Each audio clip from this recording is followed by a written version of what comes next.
Genesis chapter 31. Jacob heard that Laban's sons were saying, "Jacob has taken everything our father owned and has gained all this wealth from what belonged to our father." And Jacob noticed that Laban's attitude towards him was not what it had been. Then the Lord said to Jacob, "Go back to the land of your fathers and to your relatives, and I will be with you." So Jacob sent word to Rachel and Leah to come out to the fields where his flocks were. He said to them, "I see that your father's attitude towards me is not what it was before, but the God of my father has been with me. You know that I've worked for your father with all my strength, yet your father has cheated me by changing my wages 10 times. However, God has not allowed him to harm me. If he said, 'The speckled ones will be your wages,' then all the flocks give birth to speckled young. And if he said, 'The streaked ones will be your wages,' then all the flocks bore streaked young. So God has taken away your father's livestock and has given them to me." In the breeding season, I once had a dream in which I looked up and saw that the male goats mating with a flock were streaked, speckled, or spotted. The angel of God said to me in the dream, "Jacob."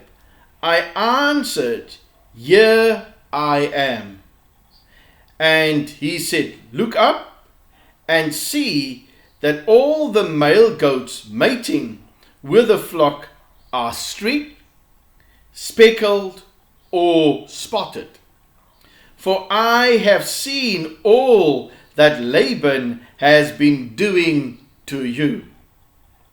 I am the God of Bethel, where you anointed a pillar and where you made a vow to me. Now leave this land at once and go back to your native land." Then Rachel and Leah replied, "Do we still have any share in the inheritance of our father's estate? Does he not regard us as foreigners?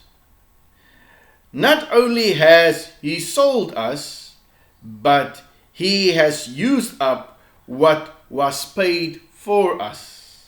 Surely all the wealth that God took away from our father belongs to us and our children. So do whatever God has told you." Then Jacob put his children and his wives on camels and drove all the livestock ahead of him, along with all the goods he had accumulated in Paddan Aram, to go to his father Isaac in the land of Canaan. When Laban had gone to shear his sheep, Rachel stole her father's household gods.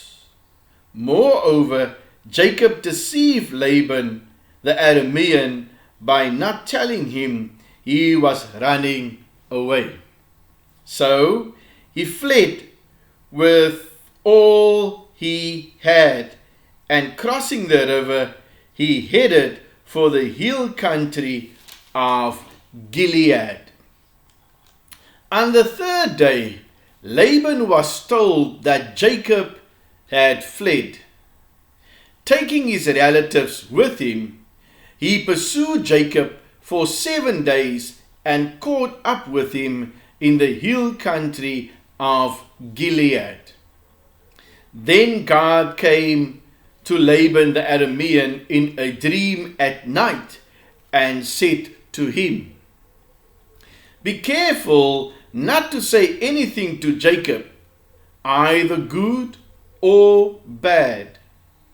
Jacob had pitched his tent in the hill country of Gilead when Laban overtook him.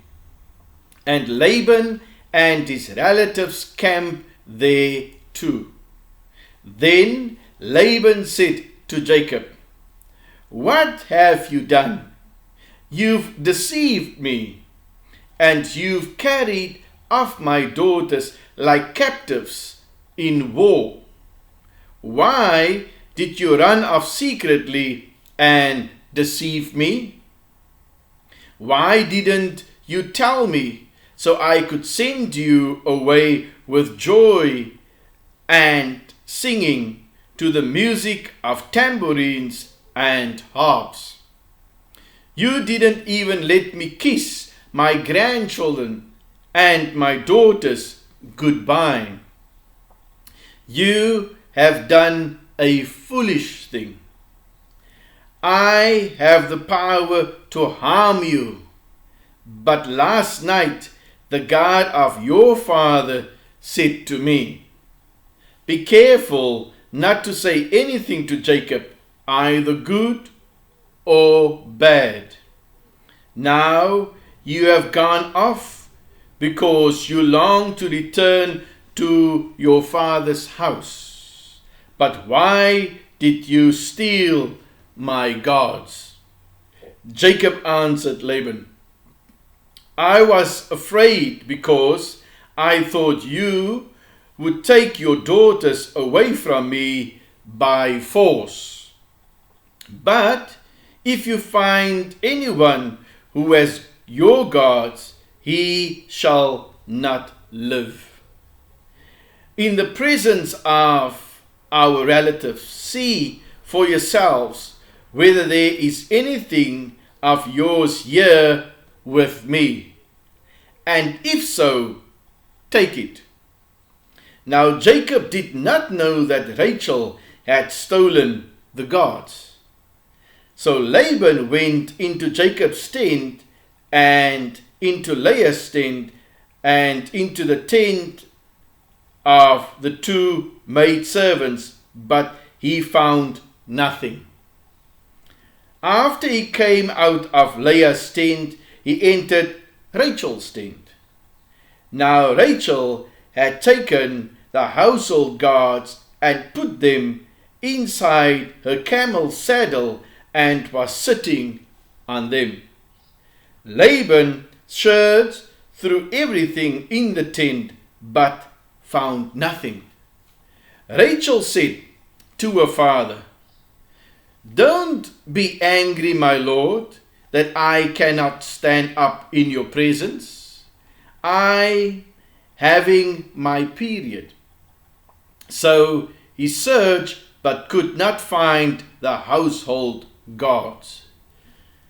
Jacob was angry and took Laban to task. "What is my crime?" he asked Laban. "What sin have I committed that you hunt me down? Now that you have searched through all my goods, what have you found that belongs to your household? Put it here in front of your relatives and mine, and let them judge between the 2 of us. I have been with you for 20 years now. Your sheep and goats have not miscarried, nor have I eaten rams from your flocks. I did not bring you animals torn by wild beasts. I bore the loss myself, and you demanded payment from me for whatever was stolen by day or night. This was my situation. The heat consumed me in the daytime and the cold at night, and sleep fled from my eyes. It was like this for the 20 years I was in your household.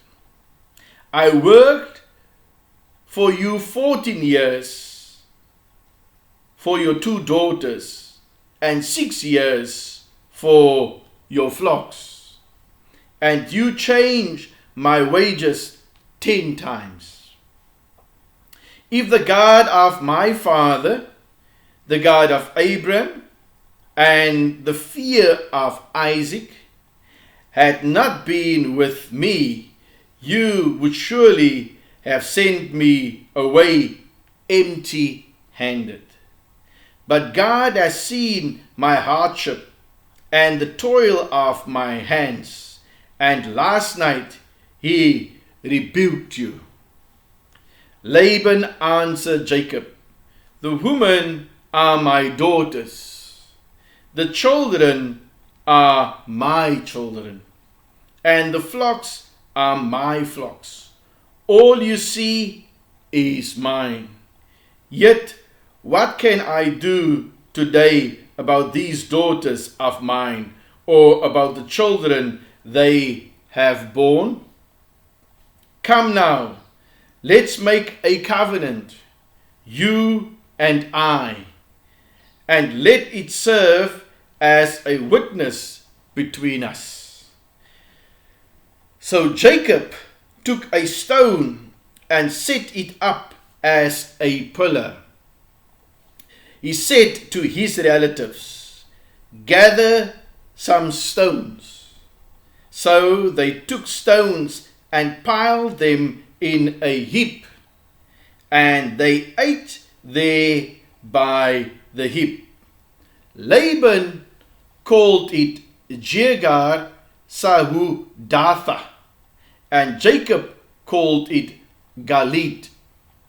Laban said, this heap is a witness between you and me today. That is why it was called Galit. It was also called Mizpah, because he said, may the Lord keep watch between you and me when we are away from each other. If you ill-treat my daughters, or if you take any wives besides my daughters, even though no one is with us, remember that God is a witness between you and me. Laban also said to Jacob, here is this heap, and here is this pillar I have set up between you and me. This heap is a witness, and this pillar is a witness that I will not go past this heap to your side to harm you, and that you will not go past this heap and pillar to my side to harm me. May the God of Abraham and the God of Nahor, the God of their father, judge between us. So Jacob took an oath in the name of the fear of his father Isaac. He offered a sacrifice there in the hill country and invited his relatives to a meal. After they had eaten, they spent the night there. Early the next morning, Laban kissed his grandchildren and his daughters and blessed them. Then he left and returned home.